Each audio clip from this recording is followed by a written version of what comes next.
Venezuela. Overwhelming American military power, air, land, and sea, was used to launch a spectacular assault. And it was an assault like people have not seen since World War II. It was a force against a heavily fortified military fortress in the heart of Caracas to bring outlaw dictator Nicolás Maduro to justice. This was one of the most stunning, effective, and powerful displays of American military might and competence in American history. And if you think about it, we've done some other good ones, like the attack on Soleimani, the attack on al-Baghdadi, and the obliteration and decimation of the Iran nuclear sites just recently in an operation known as Midnight Hammer. All perfectly executed and done. No nation in the world could achieve what America achieved yesterday, or frankly, in just a short period of time. All Venezuelan military capacities were rendered powerless as the men and women of our military, working with U.S. law enforcement, successfully captured Maduro in the dead of night. It was dark. The lights of Caracas were largely turned off due to a certain expertise that we have. It was dark and it was deadly. But captured along with his wife, Celia Flores, both of whom now face American justice. Maduro and Flores have been indicted in the Southern District of New York, Jay Clayton, for their campaign of deadly narco-terrorism against the United States and its citizens. I want to thank the men and women of our military who achieved such an extraordinary success overnight with breathtaking speed, power, precision, and competence. You rarely see anything like it. You've seen some raids in this country that didn't go so well. They were an embarrassment. If you look back to Afghanistan, or if you look back to the Jimmy Carter days, they were different days. We're a respected country again, maybe like never before. These highly trained warriors, operating in collaboration with U.S. law enforcement, caught them in a very ready position. They were waiting for us. They knew we had many ships out in the sea, just sort of waiting. They knew we were coming. So they were in what's called a ready position. But they were completely overwhelmed and very quickly incapacitated. If you would have seen what I saw last night, you would have been very impressed. I'm not sure that you'll ever get to see it, but it was an incredible thing to see.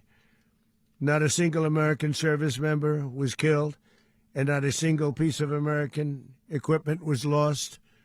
We had many helicopters, many planes, many people involved in that fight. But think of that, not one piece of military equipment was lost, not one service member was, more importantly, killed. The United States military is the strongest and most fearsome military on the planet by far. With capabilities and skills our enemies can scarcely begin to imagine. We have the best equipment anywhere in the world. There's no equipment like what we have. And you see that even if you just look at the boats. We've knocked out 97% of the drugs coming in by sea. 90%. Each boat kills on average, 25,000 people. We knocked out 97%.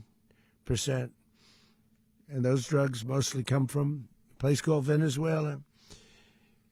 We're going to run the country until such time as we can do a safe, proper, and judicious transition. So we don't want to be involved with having somebody else get in, and we have the same situation that we had for the last long period of years. So we are going to run the country until such time as we can do a safe, proper, and judicious transition. And it has to be judicious because that's what we're all about. We want peace, liberty, and justice for the great people of Venezuela, and that includes many from Venezuela that are now living in the United States and want to go back to their country. It's their homeland. We can't take a chance that somebody else takes over Venezuela that doesn't have the good of the Venezuelan people in mind. We've had decades of that. We're not going to let that happen. We're there now, and what people don't understand, but they understand as I say this, we're there now, but we're going to stay until such time as the proper transition can take place. So we're going to stay until such time as we're going to run it, essentially, until such time as a proper transition can take place. As everyone knows, the oil business in Venezuela has been a bust, a total bust, for a long period of time. They were pumping almost nothing by comparison to what they could have been pumping and what could have taken place. We're going to have our very large United States oil companies, the biggest anywhere in the world, go in, spend billions of dollars, fix the badly broken infrastructure, the oil infrastructure, and start making money for the country. And we are ready to stage a second and much larger attack if we need to do so. So we were prepared to do a second wave if we needed to do so. We actually assumed that a second wave would be necessary, but now it's probably not. The first wave, if you'd like to call it that, the first attack was so successful, we probably don't have to do a second, but we're prepared to do a second wave, a much bigger wave, actually. This was pinpoint, but we have a much bigger wave that probably won't have to do. This partnership of Venezuela with the United States of America, a country that everybody wants to be involved with because of what we were able to do and accomplish, will make the people of Venezuela rich, independent, and safe. And it will also make the many, many people from Venezuela that are living in the United States extremely happy. They suffered. They suffered. So much was taken from them. They're not going to suffer anymore. The illegitimate dictator Maduro was the kingpin of a vast criminal network responsible for trafficking colossal amounts of deadly and illicit drugs into the United States. As alleged in the indictment, he personally oversaw the vicious cartel known as Cartel de las Solas, which flooded our nation with lethal poison, responsible for the deaths of countless Americans, the many, many Americans. Hundreds of thousands over the years of Americans died because of him.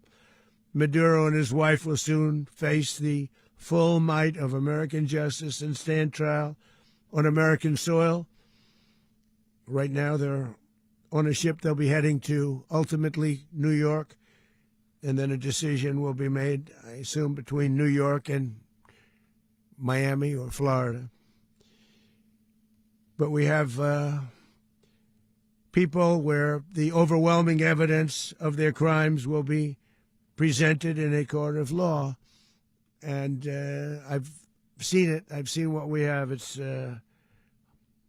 both horrible and breathtaking that something like this could have been allowed to take place.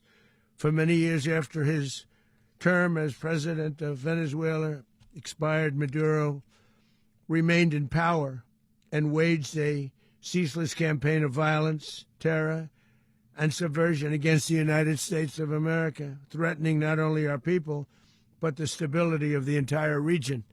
And you all saw it. In addition to trafficking gigantic amounts of illegal drugs that inflicted untold suffering and human destruction all over the country, all over, in particular, the United States, Maduro sent savage and murderous gangs, including the bloodthirsty prison gang Tren de Aragua, to terrorize American communities nationwide. And he did indeed.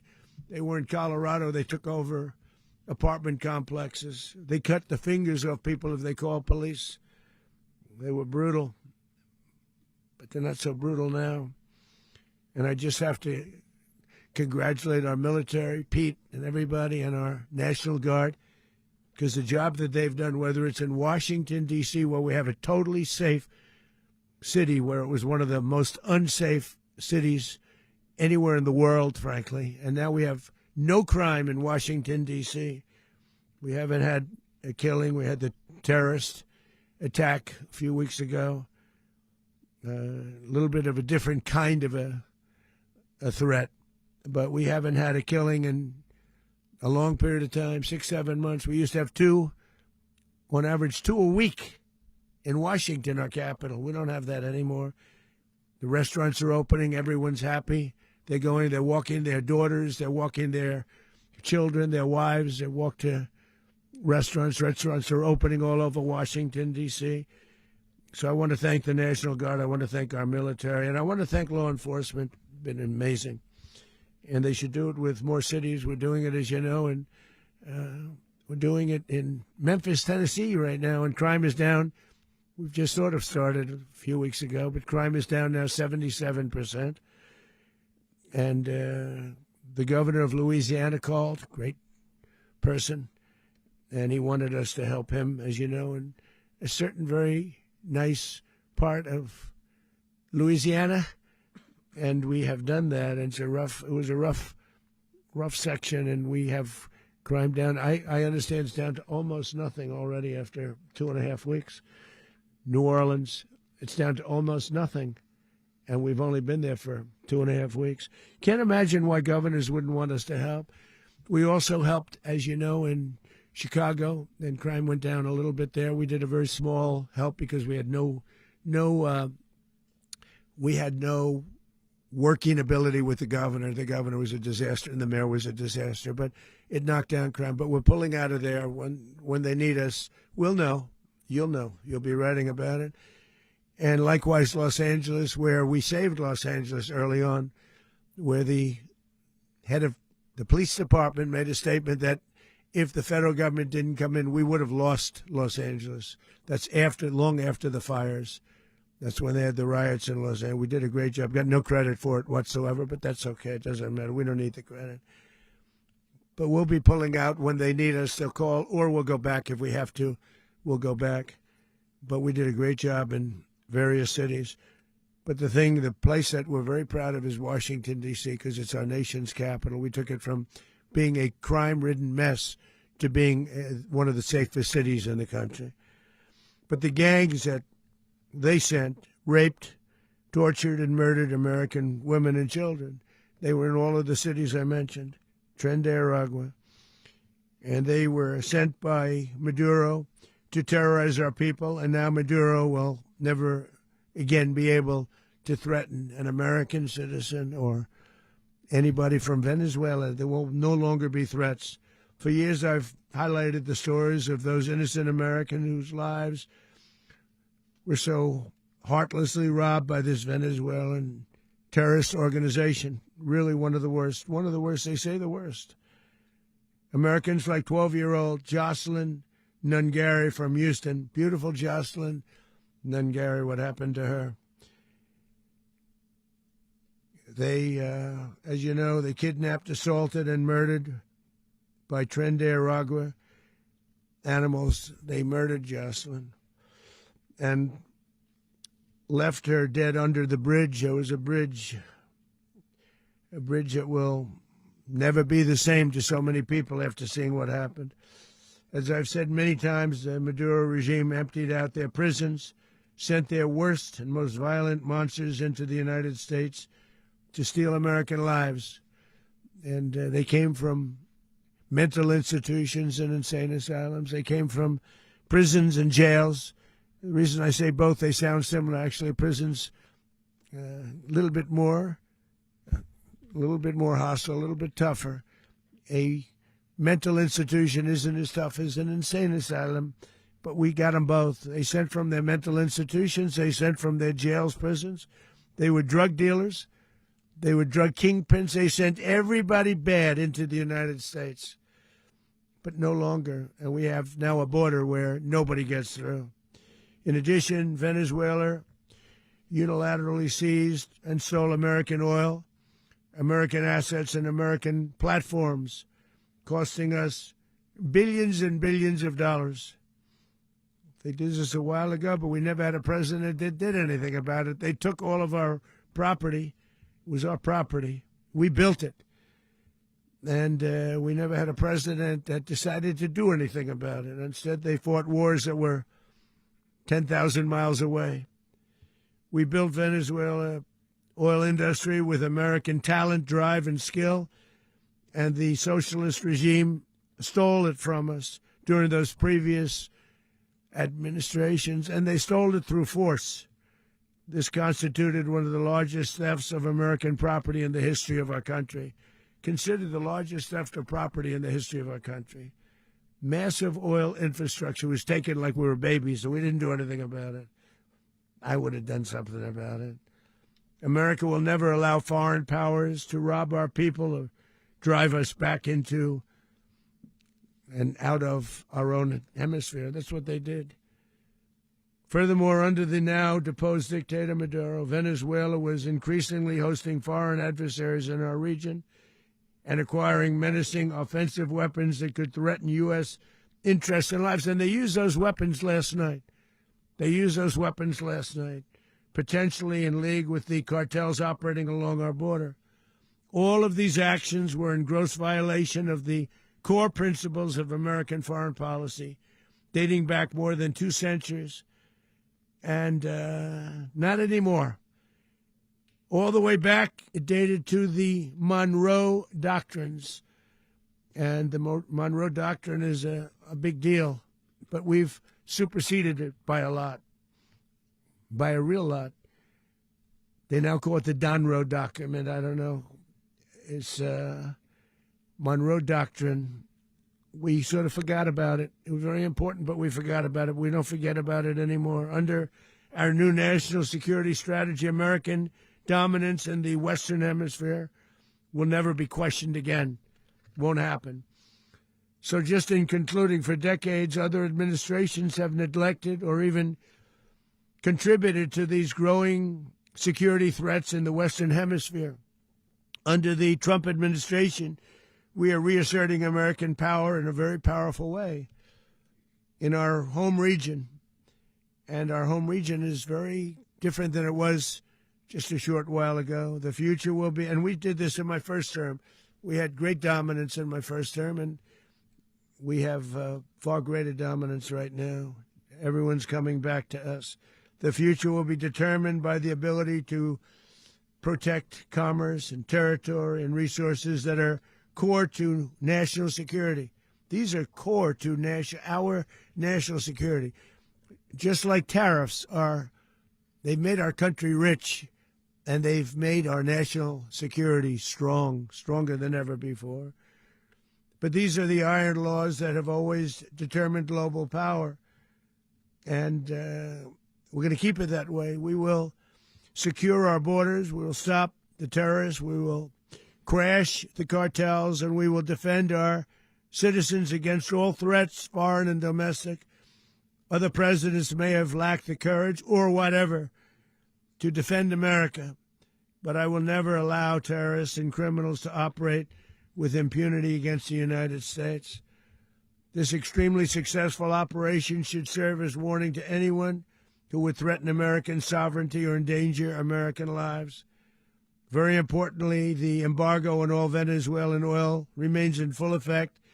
The American Armada remains poised in position, and the United States retains all military options until United States demands have been fully met and fully satisfied.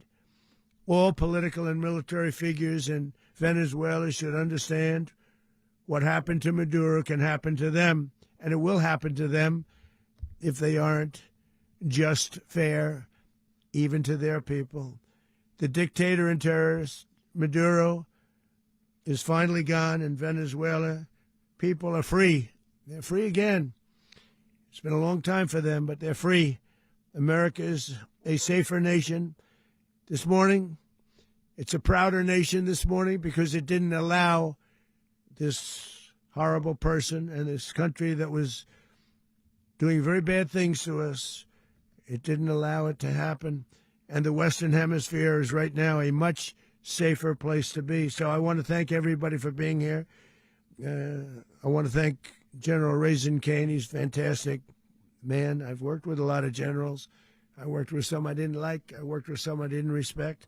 I worked with some that just weren't good. But this guy is fantastic. I watched last night one of the most precise attacks on sovereignty. I mean, it was an attack for justice. And I'm very proud of him, and I'm very proud of our Secretary of War, Pete Hegseth, who I'm going to ask to say a few words. Thank you very much.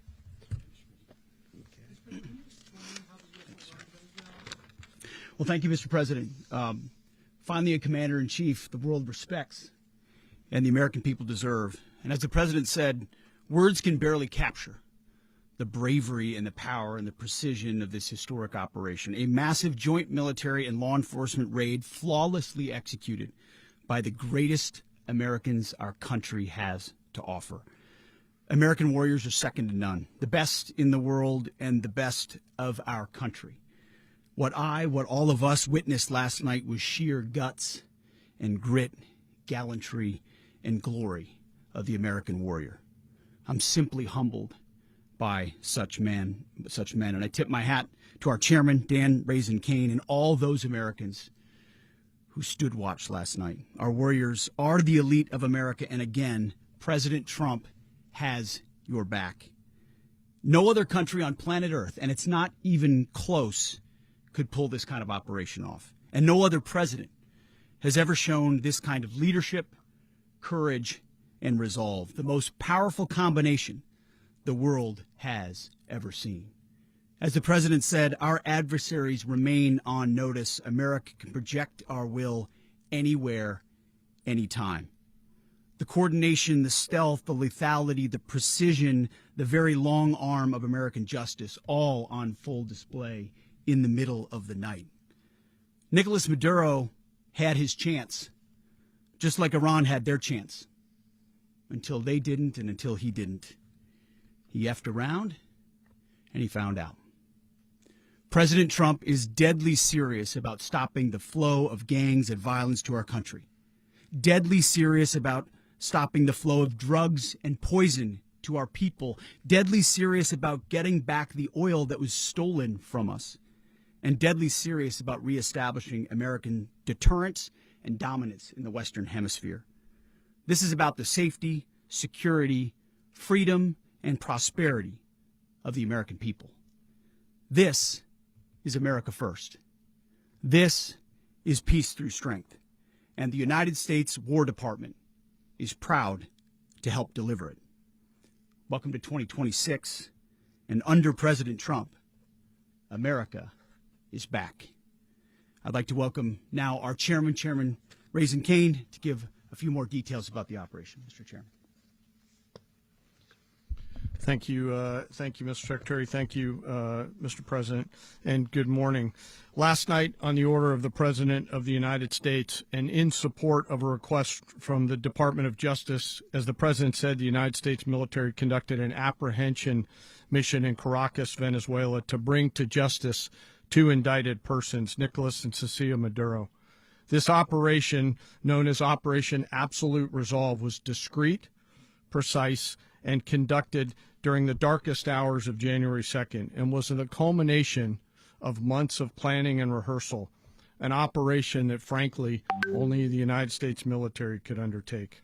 What I'd like to do this morning is talk to you through some of the preparation and the details without compromising any of our tactics, techniques, and procedures. There is always a chance that we'll be tasked to do this type of mission again. Our interagency work began months ago and built on decades of experience of integrating complex air, ground, space, and maritime operations. While the past 2 decades have honed the skills of our special operations forces, this particular mission required every component of our joint force, with soldiers, sailors, airmen, Marines, and Guardians working in unison with our intelligence agency partners and law enforcement teammates in an unprecedented operation. We leveraged our unmatched intelligence capabilities and our years of experience in hunting terrorists, and we could not have done this mission without the incredible work by various intelligence agencies, including the CIA, NSA, and NGA. We watched, we waited, we prepared, we remained patient and professional. This mission was meticulously planned, drawing lessons from decades of missions over the last many years, many missions over these last many years. This was an audacious operation that only the United States could do. It required the utmost of precision and integration within our joint force.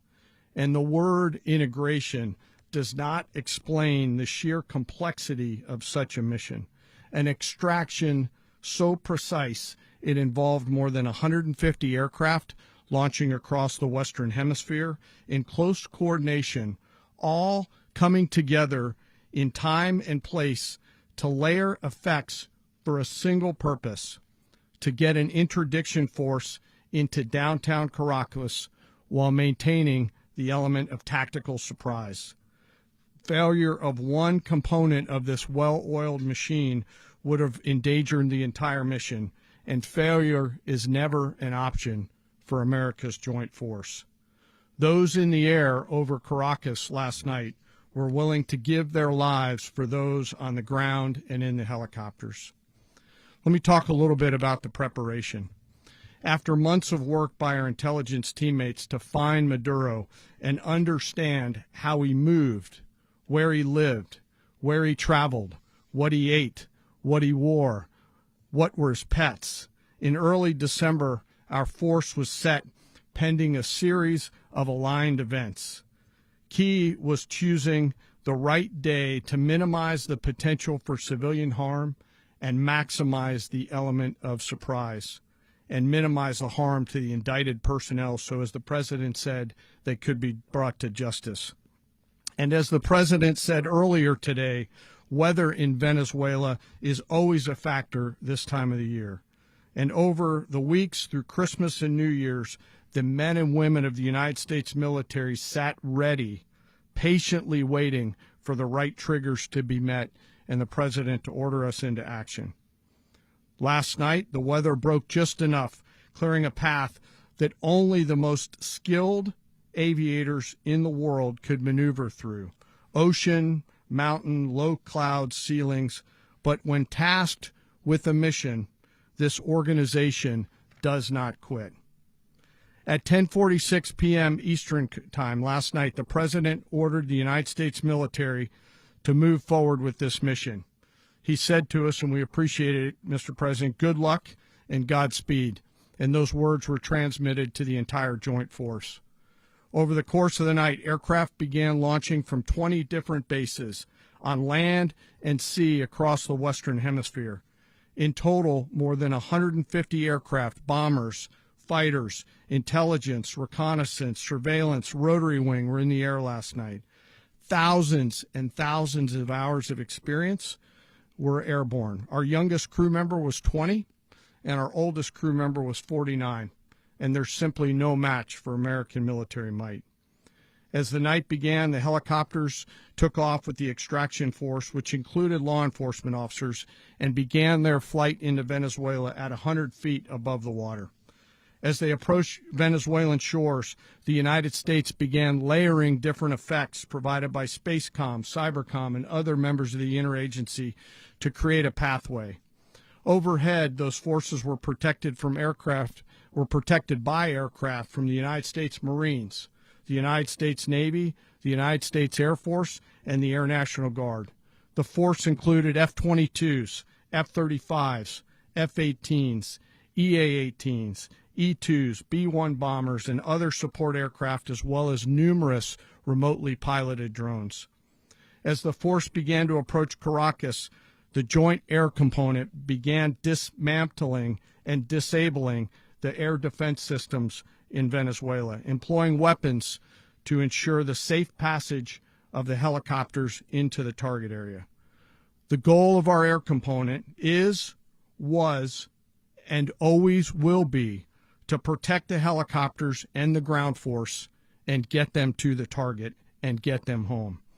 As the force crossed the last point of high terrain where they'd been hiding in the clutter, we assessed that we had maintained totally the element of surprise. As the helicopter force ingressed towards the objective at low level, we arrived at Maduro's compound at 1:01 a.m. Eastern Standard Time, or 2:01 a.m. Caracas local time, and the apprehension force descended into Maduro's compound and moved with speed, precision, and discipline towards their objective and isolated the area to ensure the safety and security of the ground force while apprehending the indicted persons. On arrival into the target area, the helicopters came under fire, and they replied with that fire with overwhelming force in self-defense. One of our aircraft was hit but remained flyable, and as the President said earlier today, all of our aircraft came home, and that aircraft remained flyable during the rest of the mission. As the operation unfolded at the compound, our air and ground intelligence teams provided real-time updates to the ground force, ensuring those forces could safely navigate the complex environment without unnecessary risk. The force remained protected by overhead tactical aviation. Maduro and his wife, both indicted, gave up and were taken into custody by the Department of Justice, assisted by our incredible U.S. military with professionalism and precision, with no loss of U.S. life. After securing the indicted persons, the force began to prep for departure. Helicopters were called in to exfiltrate the extraction force, while fighter aircraft and remotely piloted aircraft provided overhead coverage and suppressive fire. There were multiple self-defense engagements as the force began to withdraw out of Venezuela. The force successfully exfiltrated and returned to their afloat launch bases, and the force was over the water at 3:29 a.m. Eastern Standard Time with indicted persons on board. And both Maduro and his wife were embarked aboard the USS Iwo Jima. In closing, what we've witnessed today is a powerful demonstration of America's joint force. We think, we develop, we train, we rehearse, we debrief, we rehearse again and again, not to get it right, but to ensure that we cannot get it wrong. Our jobs are to integrate combat power so when the order comes, we can deliver overwhelming force at the time and the place of our choosing against any foe anywhere in the world. I am immensely proud today of our joint force and filled with gratitude to represent them here today. There is simply no mission too difficult for these incredible professionals and the families that stand by them and support them. As we stand here this morning, our forces remain in the region at a high state of readiness, prepared to project power, defend themselves, and our interests in the region. This operation is a testament to the dedication and unwavering commitment to justice and our resolve to hold accountable those who threaten peace and stability. In closing, I want to express my heartfelt gratitude to the brave men and women who executed this mission. Their courage and tireless commitment to our nation are what makes us strong. Thank you, Mr. Secretary, and thank you, Mr. President. Well, I don't have much to add to what you've heard now, other than the following points. Nicolás Maduro was indicted in 2020 in the United States. He is not the legitimate president of Venezuela. That's not just us saying it. The first Trump administration, the Biden administration, the second Trump administration, none of those three recognized him. He's not recognized by the European Union and multiple countries around the world. He is a fugitive of American justice with a $50 million reward, which I guess we saved $50 million. And make sure. Yeah, exactly. But don't let anybody claim it. Nobody deserves it but us. But I want to be clear about one thing. Nicolás Maduro had multiple opportunities to avoid this. He was provided multiple very, very, very generous offers and chose instead to act like a wild man, chose instead to play around. And the result is what we saw tonight. The other message here is the following. You have a guy, like many people around the world, they like to play games. You have a guy who decides he's going to invite Iran into his country, is going to, do the confiscation of American oil companies, is going to flood our country with gang members, is going to take Americans prisoner and try to hold them for hostage and trade them like he was able to do with the Biden administration. Basically likes to play games all this time and thinks nothing's going to happen. And I hope what people now understand is that we have a president. The 47th president of the United States is not a game player. When he tells you that he's going to do something, when tells you he's going to address a problem, he means it. He actions it. I can tell you, I've watched this process now for 14, 15 years, been around it. Everybody talks. I'm going to do this. I'm going to do that. When I get there, we're going to do this. We're going to take. This is a president of action. Like, I don't understand yet how they haven't figured this out. And now, if you don't know, now you know. Because this is the way it's going to play out. And I think people need to understand that this is not a president that just talks and does letters and press conferences. And, if he says he's serious about something, he means it. And this is something that was a direct threat to the national interest of the United States, and the president addressed it. There's a president of peace, by the way. I told you what I just said earlier. This guy had multiple opportunities to find his way somewhere else and figure out another. He could have been living somewhere else right now very happy, but instead he wanted to play big boy. And so now, he's got other sets of problems on his hands. And but I think that the message here should be for the world. Look, the president doesn't go out looking for people to pick fights with. He's not generally wants to get along with everybody. We'll talk and meet with anybody, but don't play games. Don't play games with this president's in office, because it's not going to turn out well. And so I hope that I guess that lesson was learned last night, and we hope it'll be instructive moving forward. Is that a message for Cuba, Mr. President? Mr. President. Please.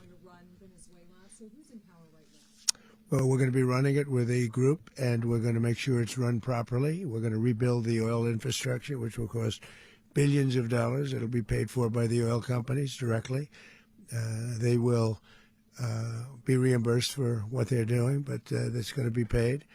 And we're going to get the oil flowing the way it should be. As you know, it was just a minor flow. It was actually a minor flow for what they have. But we're going to run it properly, and we're going to make sure the people of Venezuela are taken care of. We're going to make sure the people that were forced out of Venezuela by this thug are also taken care of. President, does the U.S. running the country mean that U.S. troops will be on the ground? How will that work? Well, they always say boots on the ground. So we're not afraid of boots on the ground if we have to have. We had boots on the ground last night at a very high level, actually. We're not afraid of it. We don't mind saying it.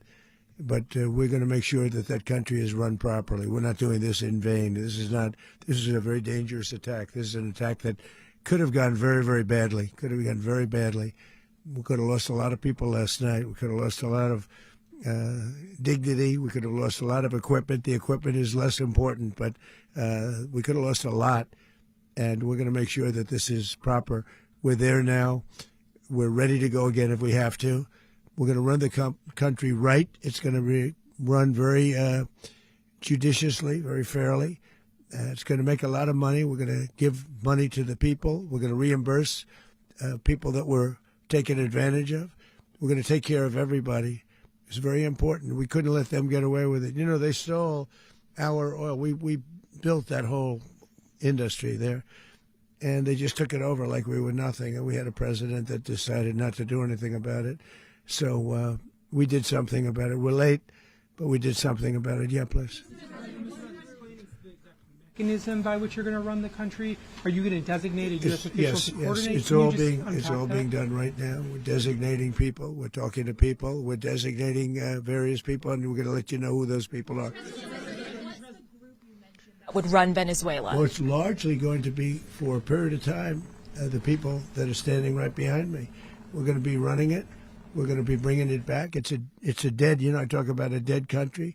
A year and a half ago, we were a dead country. Now we're the hottest country anywhere in the world. We're a country doing better than any country anywhere in the world, and it required leadership. Venezuela has a lot of bad people in there, a lot of bad people that shouldn't be leading. We're not going to take a chance that one of those people take over for Maduro. So you can look at, and others. We have fantastic people, including people in the military.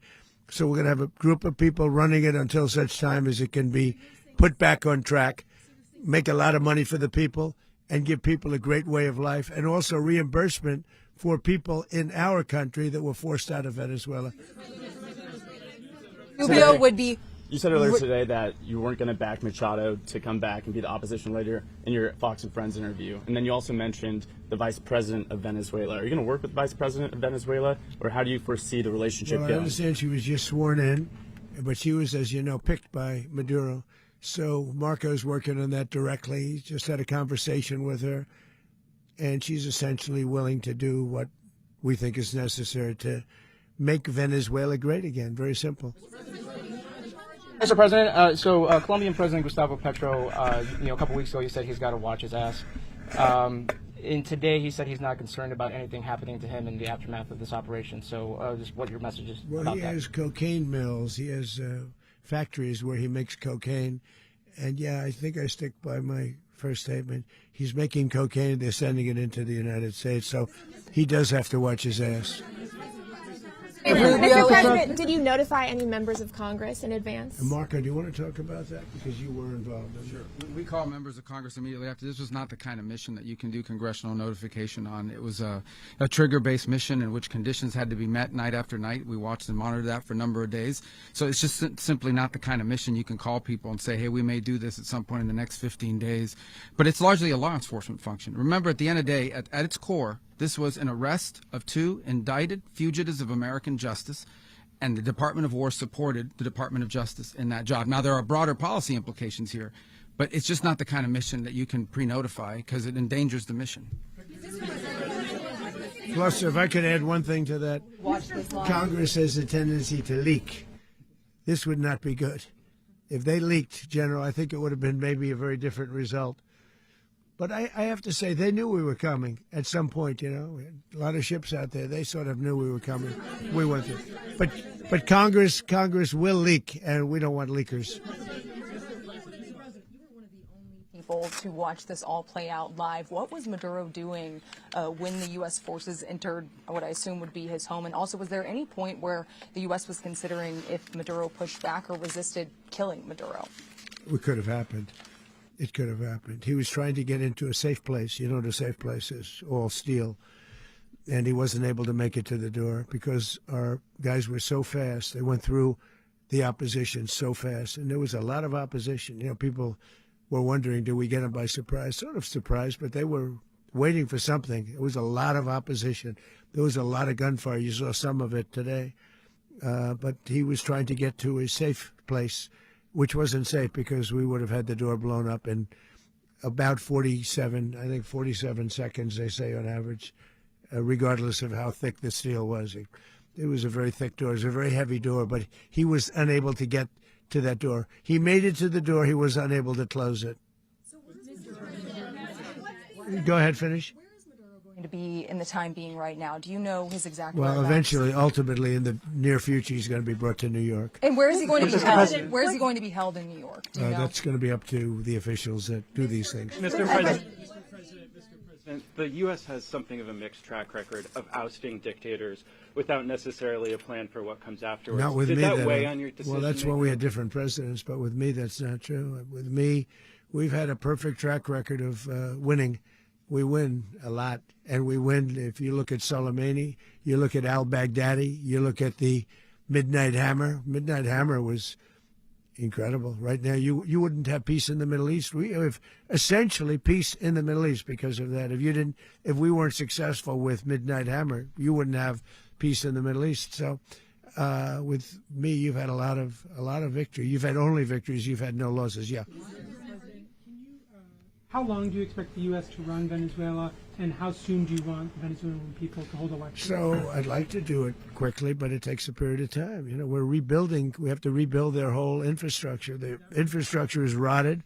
It's actually very dangerous. It's blow-up territory. Oil is very dangerous. It's a very dangerous thing to take out of the ground. It can kill a lot of people. It has killed a lot of people doing just that. The infrastructure is old. It's rotted. Much of it is stuff that we put there 25 years ago, and we're going to be replacing it. And we're going to take a lot of money out so that we can take care of the country. Yeah. Are you saying that Secretary Rubio and Mr. President, China, Russia, and Iran have interests in Venezuela. How does this operation affect your relationships with them when it comes to the oil in terms of and China drugs? and Russia, Russia when we get things straightened out. But in terms of other countries that want oil, we're in the oil business. We're going to sell it to them. We're not going to say we're not going to give it. In other words, we'll be selling oil probably in much larger doses because they couldn't produce very much because their infrastructure was so bad. So we'll be selling large amounts of oil to other countries, many of whom are using it now, but I would say many more will come. Are you saying, Mr. President, are you saying that, Mr. President, are Go you ahead, saying behind that, you, please. Mr. President, thank you. What is your message to the people of Venezuela today? Of course, the civilian population specifically, they have a lot of questions. What is your message to the people of That Venezuela? you're going to have peace, justice. You're going to have some of the riches that you should have had for a long period of time. It was stolen from you. But you're going to have peace and you're going to have safety. You're going to have justice. You're going to have a country. You're going to have a real country. You're going to have potentially a great country. You know, if you go back 20 years, maybe even a little longer ago, that was a great country. And they destroyed it. Remember I said that if we lose this election, the United States will be Venezuela on steroids. That's what would have happened. Had we lost the election, the 2024 election, we suffered so badly when you look at the border from 2020. What they did, what Joe Biden administration did to our country should never be forgotten. But if we had to go through another year of that, we would be exactly where Venezuela was in terms. I used to say, if they win, we're going to be Venezuela on steroids, and that's what would have happened. President, thank you. Are you saying that Secretary Hegseth and Rubio are going to be running Venezuela, and will you be sending in U.S. military They're going troops to be to a provide? team that's working with the people of Venezuela to make sure that we have Venezuela right. Because for us to just leave, who's going to take over? I mean, there is nobody to take over. You have a vice president who's been appointed by Maduro, and right now she's the vice president, and she's, I guess, the president. She was sworn in as president just a little while ago. She had a long conversation with Marco, and she said, we'll do whatever you need. I think she was quite gracious, but she really doesn't have a choice. We're going to have this done right. We're not going to just do this with Maduro, then leave like everybody else, leave and say, let it go to hell. If we just left, it has zero chance of ever coming back. We'll run it properly. We'll run it professionally. We'll have the greatest oil companies in the world go in and invest billions and billions of dollars and take out money, use that money in Venezuela. And the biggest beneficiary are going to be the people of Venezuela. And also, I can't stress this strongly enough, the people that got thrown out of Venezuela that are now in the United States. And frankly, some want to stay and some probably want to go back. Yeah. In the country, and were any of the detained Americans? Well, right now they're very arrested? protected because nobody's going to mess with us. They're very protected. The people of, and we let them know that you better not touch one of them. Are you concerned that bad elements of the Maduro regime will remain in place? Well, we know who they are. We're on them, and they're acting much differently now than they would have acted 2 days ago. Okay, wait, behind you, please. Mr. President, why is running a country in South America America first? Well, I think it is because we want to surround ourselves with good neighbors. We want to surround ourselves with stability. We want to surround ourselves with energy. We have tremendous energy in that country. It's very important that we protect it. We need that for ourselves. We need that for the world. And we want to make sure we can protect it. Yes, sir. Please, go ahead. Yeah, is there a message here for Cuba and Diaz-Canel? Well, Cuba's an interesting case. Cuba is, not doing very well right now. That system has not been a very good one for Cuba. The people there have suffered for many, many years. And I think Cuba is going to be something we'll end up talking about because Cuba is a failing nation right now, very badly failing nation. And we want to help the people. It's very similar in the sense that we want to help the people in Cuba, but we want to also help the people that were forced out of Cuba and living in this country. Do you want to say something about that, Marco, please? Well, I mean, I just gave you a statement a few minutes ago about when the president speaks, you should take him seriously. So suffice it to say, Cuba is a disaster. It's run by incompetent, senile men, and in some cases, not senile but incompetent nonetheless. It has no economy. It's in total collapse. And by the way, they were, all of the guards that helped protect Maduro. This is well known. Their whole spy agency, all that were full of Cubans. I mean, it's amazing. This poor island took over Venezuela in some cases. One of the biggest problems the Venezuelans have is they have to declare independence from Cuba that tried to basically colonize it from a security standpoint. So, yeah, look, if I lived in Havana and I was in the government, I'd be concerned, at least a little bit. Cutting off the oil flow to Cuba from Venezuela? Well, the president already announced a week ago that anything that's sanctioned, it's sanctioned oil, it's not going to be allowed to get there. So that's a pre-existing. The answer is yes. Yes.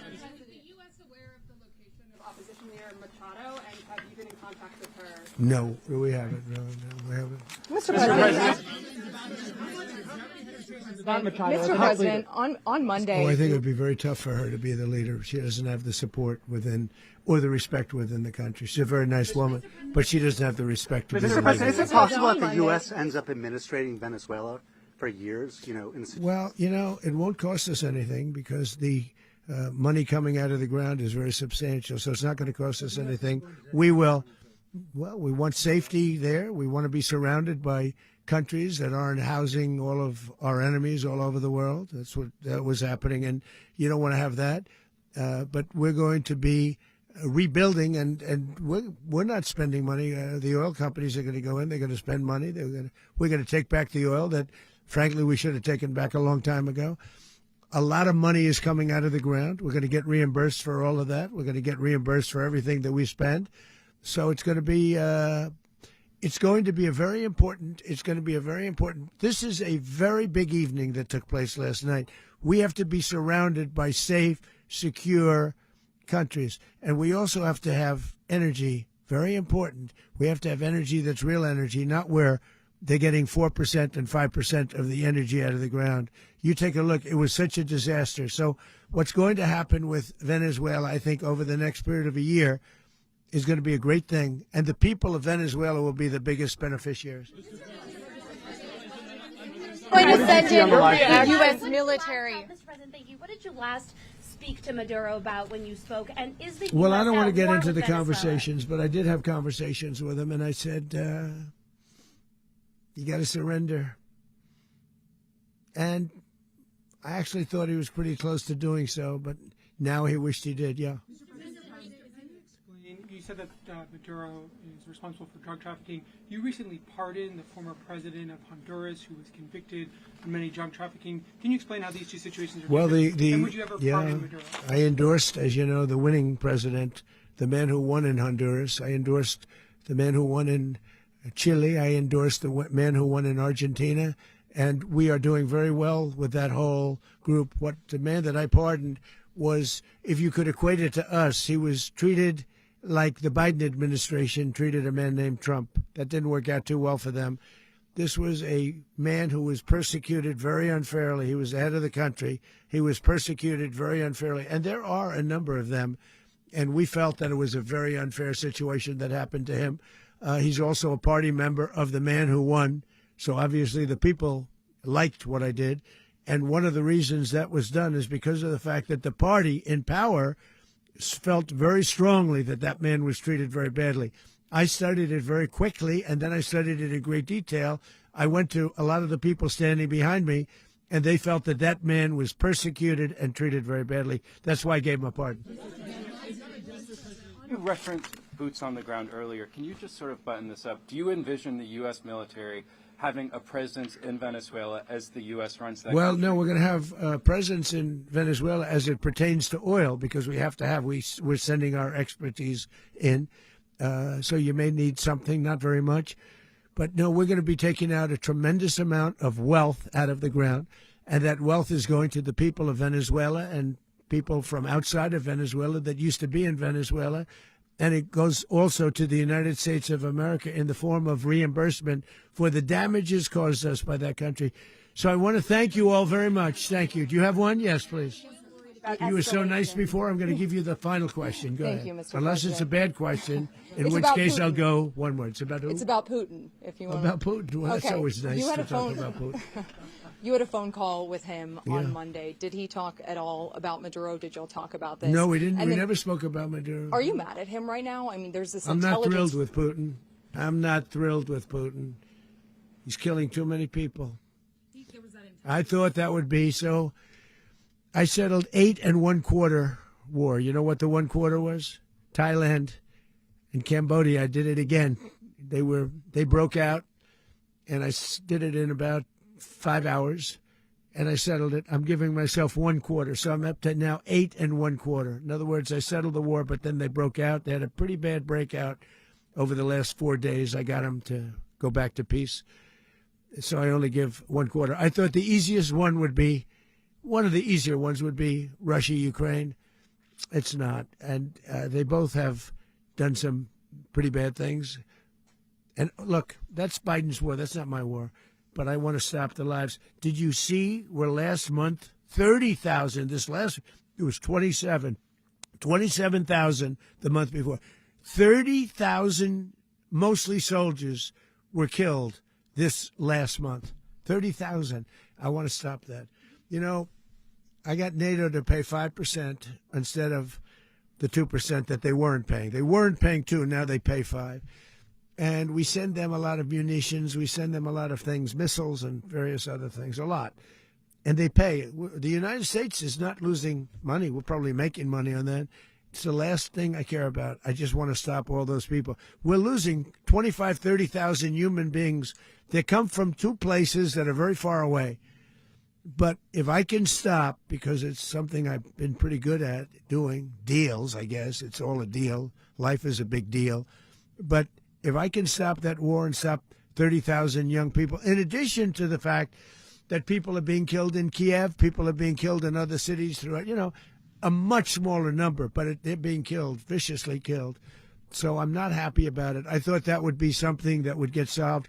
We have Mr. Witkoff here. I think that we're making progress, but that's a war that should have never happened. If I were president, it would have never happened. Putin says it. Everybody says it. If I were president, that would have never happened. But I inherited that war. That was Joe Biden, Zelensky, and Putin. I came into the situation, and it's a mess. And I will say this. I watched an operation last night that was so precise, that was so brilliant. I mean, it was incredible. If we had our people, like this general and our people involved, that war would not have gone on very long, that I can tell you. That war, to use an old term, that war has become a bloodbath, and we want it to get stopped. Thank you very much, everybody.